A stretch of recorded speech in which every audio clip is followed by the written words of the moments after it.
All right, so this is the first one here.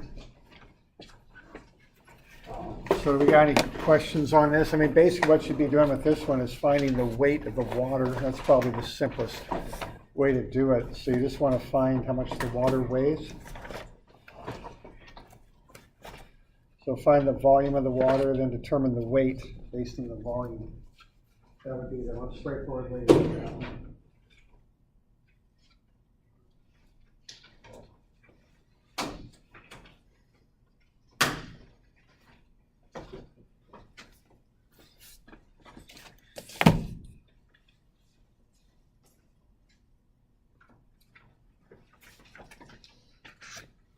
So I got the volume about 98.2 cubic feet.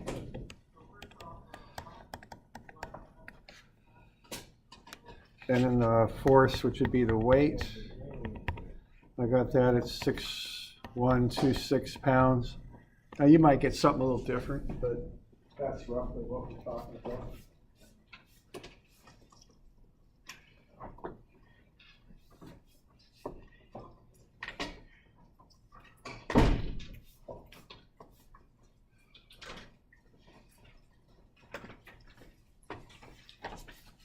So we got any questions on that one? We doing all right?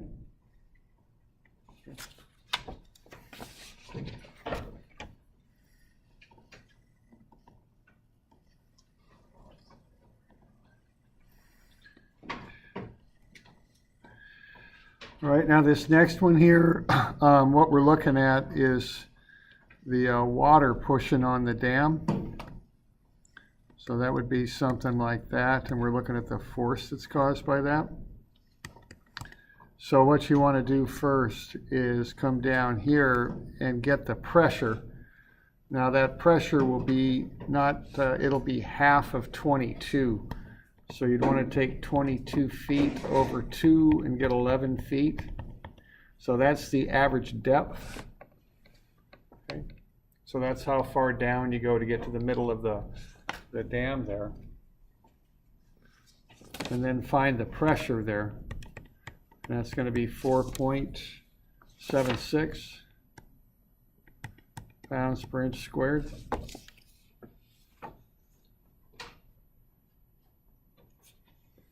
Okay, so you're going to want to go basically 11 feet down. Is the idea there, because that's half of 22. So if we go back into just one dimension where it's a little bit simpler to look at this, we're going down 11 feet. And then we're going to find the push there. Now the pressure at that depth is 4.76. The area there is 538,560. That's square inches. So the force will be the pressure times the area. And as you might imagine, it's with that long of a dam, it's a big force. So 2,565,000, roughly, I got all the way out to 161 pounds, something like that. You might have some rounding differences.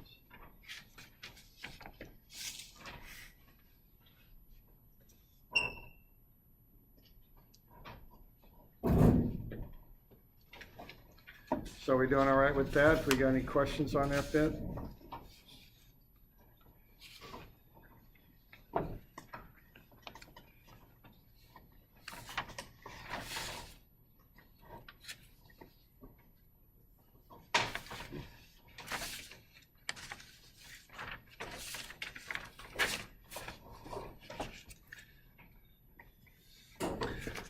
All right, this next one here, you're going to want to find the depth here and find the pressure. So you're going to want to find the pressure down there. Again, you want the average depth is what you want. Okay, so when you come up with that pressure, you ought to come up with about 3.03 pounds per square inch. And then find the force, which will be the pressure times the area. And that'll come out to be 1,746 pounds.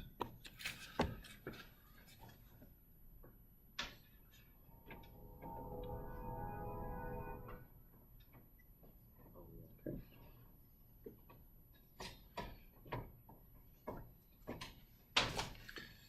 right? Okay, same sort of deal here.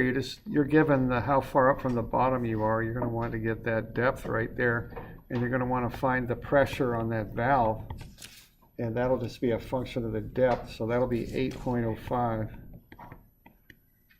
pounds per inch squared, and then you get the force, which will be the pressure times the area, and that's 1619 pounds.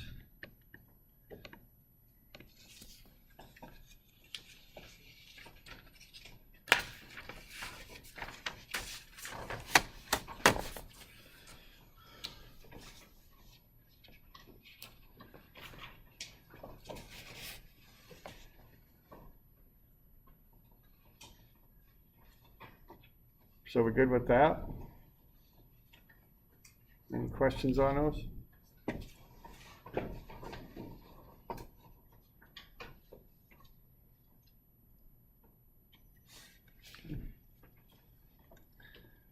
Okay, now the blind flange at an end of a pipe, that's just a plate. Basically, you'd put a flange fitting on the end, you'd have some sort of gasket there, and you'd bolt a plate in. So you just got an 8-inch dead end there. You've got the pressure, so pressure times area should get you the force on that.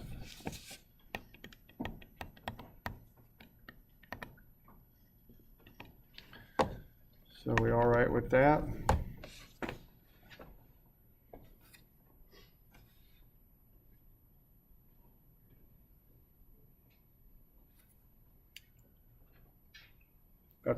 That one's pretty straight up.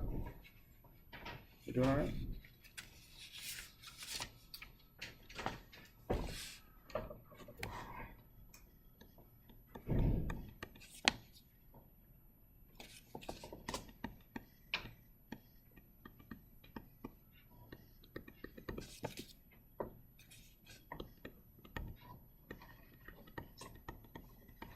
So the next thing to do there would be to find the areas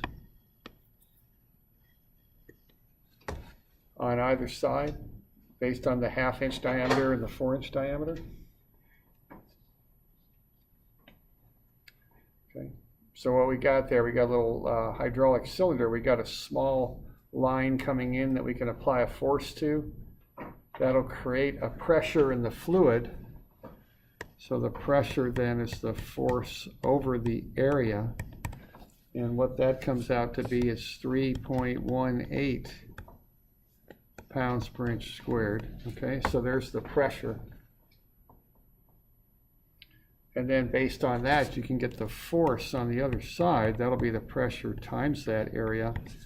And that'll come out to be 0. Let's see. We've got 40 pounds. Oh, I'm sorry. Yeah. So we're on this side. There we go. So the pressure in the fluid is 3.18 pounds per inch squared. And what we're finding here is the force that we're pressing with on this smaller cylinder to create that 40-pound pressure.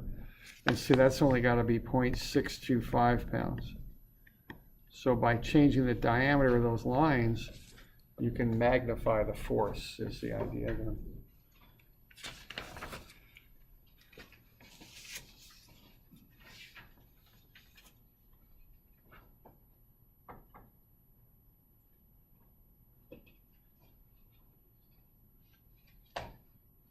So you got any questions on any of these? We're doing all right? Seems a little bit quiet here, so just want to be sure that you all are getting these all right. We're doing all right?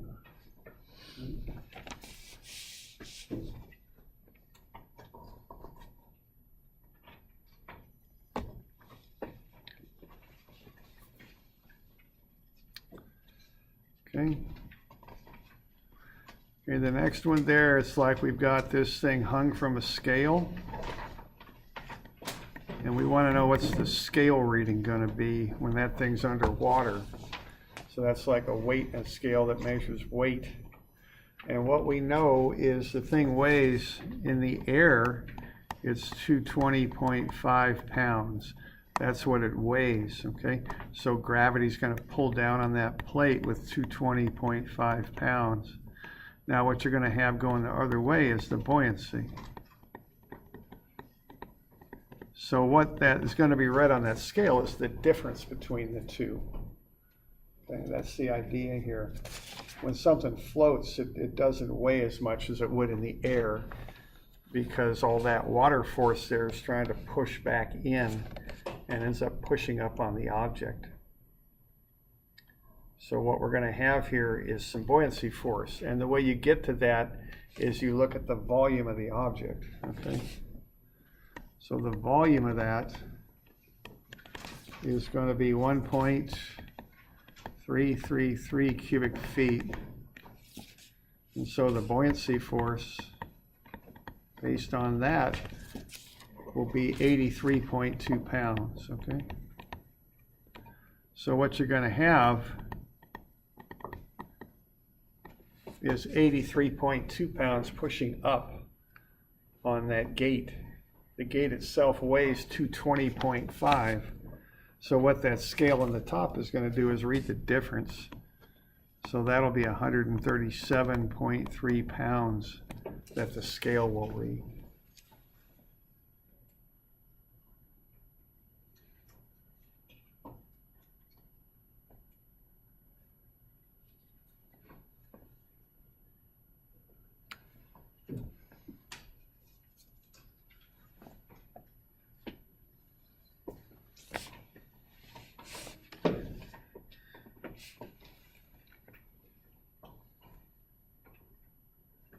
So we're doing all right with that?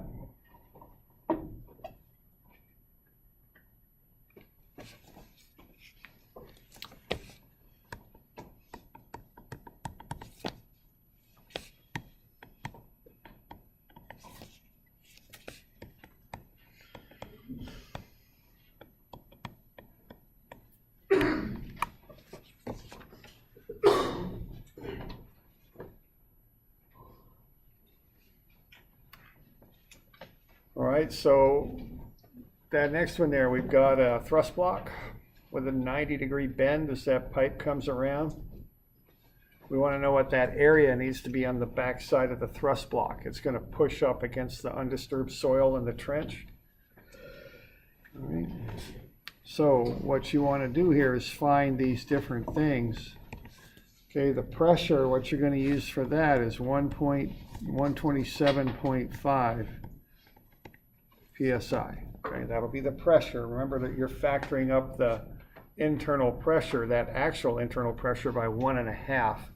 That gets what you call the working pressure. That's what you'll deal with when you design the block there. Okay. The area is just the area of the pipe. It's 50.27.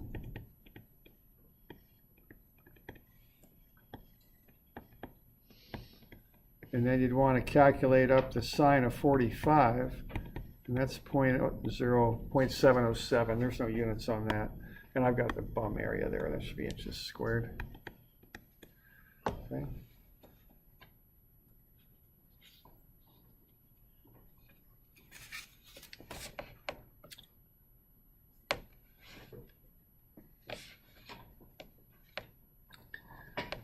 Okay.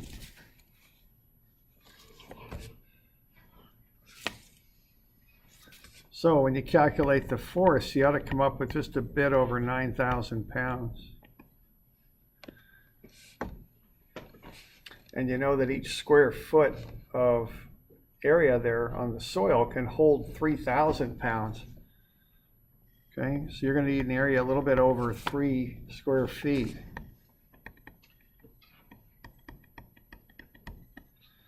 To hold that block. I refer to support that load, I guess I should say. I have a question. Yeah. Sine 45 equals 0.707 divided by 2. No. What the 2 is applied to the angle. Sorry. The 2 there that's applied to the angle in the formula.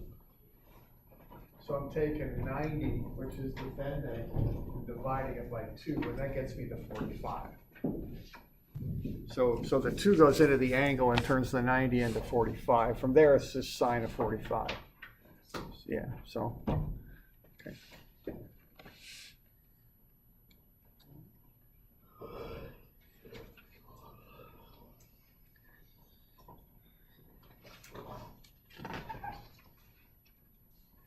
Questions on that?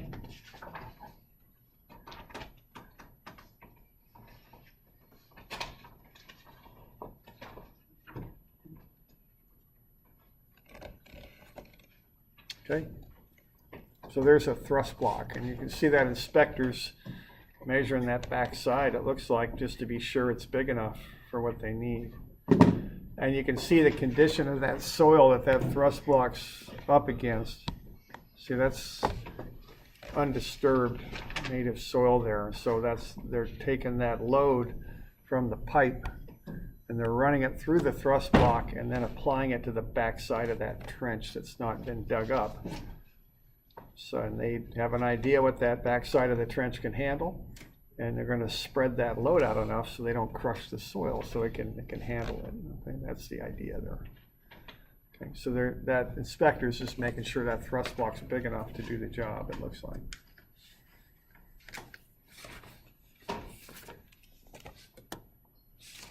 Here's another question. Is the thrust block built for the potential leak, or is this actually the pushing of the thrust of the pipe is moving on it? It's the thrust, yeah. It's see, the pressure builds up in that branch pipe there. And if you multiply that by the area of the pipe, you're going to get that push that it's creating on that back side. So the thrust block's just made to hold that force, basically. And actually, I guess prevent a leak really is the idea. You know. Yeah, it, you know, and then you bury it all and hope it all works. You know, I think a lot of you water folks, you know, civil folks, you'll be doing this kind of stuff, you know, building this stuff. If you're in the water program, you might be digging this stuff up and fixing it once it breaks, you know. Some cities will have their water utility crews, you know, their distribution crews build lines, but they're usually a little restricted on that because they don't want, you know, that's kind of contractors' jobs. So they don't, you know, they don't want to be taking work from the contractors. The city should be maintaining the system, not actually constructing it, is usually the philosophy on that.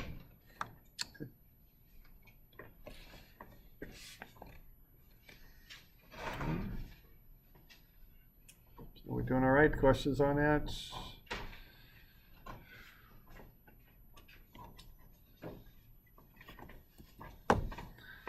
Okay, how about this one here? We got the block weighs 322 pounds. We want to know how deep it will sit in the water.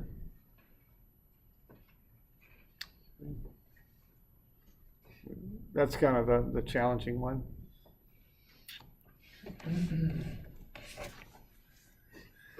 Now, the one thing I want to say on these is give me something on them, okay? I mean, you know, just do what you can on them. If you don't have them all the way figured out, I'll give you partial credit if you're working on them. The stuff I'm going through right now, I'm reading it, you know, it took a little longer than what I anticipated. I'm not quite all the way through yet, but, and part of that was, you know, I was getting some blank pages there, which, you know, usually I try and make some notes on them as to what you should have done. But, you know, if you got something to work on, put it on there, you know. I'll give you some partial credit. I wouldn't be turning in a blank page on something like this, so. Okay.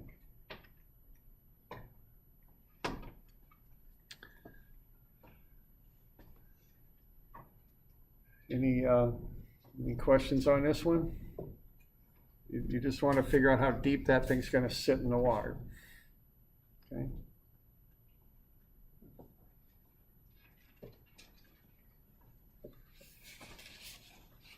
Next time I build a dock, this is going to be really critical. Yeah. Yeah, I think so. I got that. Seen those ones that float up and down, right? They got like U-clamps, so to speak, on the post, and then they'll come up and down. Right, yeah. Yeah, that's kind of the deal. Or a Tom Sawyer raft. Yeah, right. Yeah. Might be good stuff to know. Are you going to show us how to approach it? I'll answer questions if you got them, but I don't know some. The answer at the end, did you multiply by a percentage then?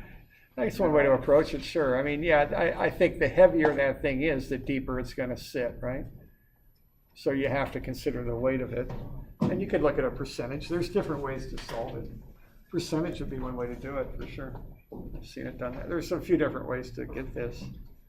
But yeah, you could look at ratios and percentages on that. One way to do it. You know, we're dealing with buoyancy force here, right? I mean, that's what holds the thing up. That's why things float, because they got a buoyancy force. I mean, if there wasn't any buoyancy force, nothing would float, it just sinks. So you're going to look at the buoyancy force, I think, and kind of figure out what it takes to make that thing float. So if you had 100 pounds of buoyancy force on a 200-pound piece of wood, it's going to be 50%. I think it's the other way around, you know.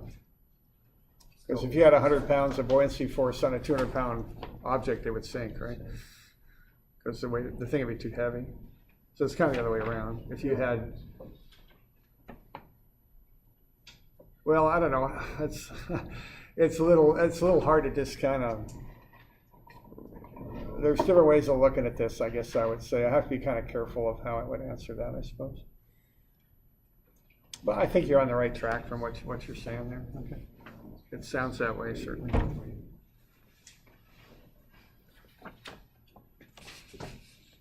Well, that means that this is 8.9 that the object wouldn't float, there wouldn't be any height at all if the buoyancy force is less than the weight of the wood. Right, I agree. The buoyancy force, if it's less, if you can't, so to speak, generate a buoyancy force of 322 pounds, that thing will sink, right? So if the buoyancy force is less than 322, it won't support it. It'll sink. It'll go down. And the answer wants to know how high it does float. So I assume the buoyancy force must be less than the weight, or was it greater? Well, it kind of depends what you call the buoyancy force. I mean, the buoyancy force is, you know, if you took that thing and pushed it under the water, okay, if you did that, there would be more than 322 pounds of buoyancy force if you submerged it totally. That indicates that it'll float, you know. And so the challenge is kind of figure out how high it will come up and out of the water, I guess. You know, if you hold something under the water that wants to float, it'll jump, you know, do anything and kind of pop up and, you know, come on up. That's the idea here. You might think of it that way. I don't know. There's different ways to think I'm about it. I'm really curious what the answer is. Will you be grading these? You'll give us an answer on that? Yeah, I will. Sure thing. Yeah. And, you know, work together on this. I mean, that's always a good thing to do. I know a lot of you work over in the lab there. That's always good to help each other out, you know, prepare answers and all that. Okay. Other questions on that?